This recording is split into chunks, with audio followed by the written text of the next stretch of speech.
Hello mga ka-trending! Welcome back to ZK Trend. Si Belle mismo humiling ng dati nilang larawan ni Donnie. Ano kaya ang gagawin ni Belle?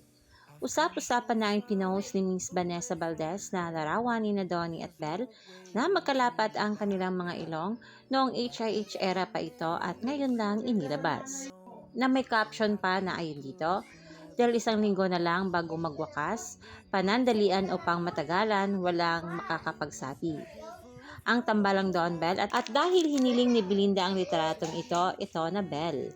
Sila sa simula HIH cast bonding, October 2019 Truth or Dare, paglapitin ang ilong ng mga magkatambal, nahihiya sila nung simula pero kinaya din naman nila. Ang pag-amin na ito ni Miss Van na si Belle mismo ang humiling ay nagkaroon nga ng samot-saring reaksyon ng mga netizens. Marami ang nagtatanong kung bakit hiniling ito ni Belle ang larawan na ito at kung ano ang rason ni Belle dito.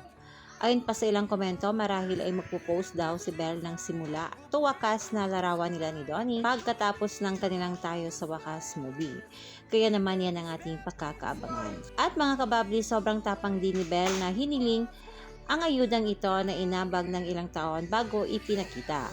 Ayon dito sa ilang komento, feeling ko talaga magpo-post si Belle ng mga old photo nila after ng last project nila. Sana kayanin ko ng mahabang panahon ang walang doorbell. So cute, Belle requesting throwback photos from Miss Van. Tapang-tapang na hingi ni Belle ayudang inamag ng ilang taon, mamimiss ang bonggang era na ito. OMG, may ganito pala sa simula pa lang. Donnie and Belle, paki-explain. Kayo mga ka-trending, anong opinion nyo at reaction nyo tungkol dito? I-comment na.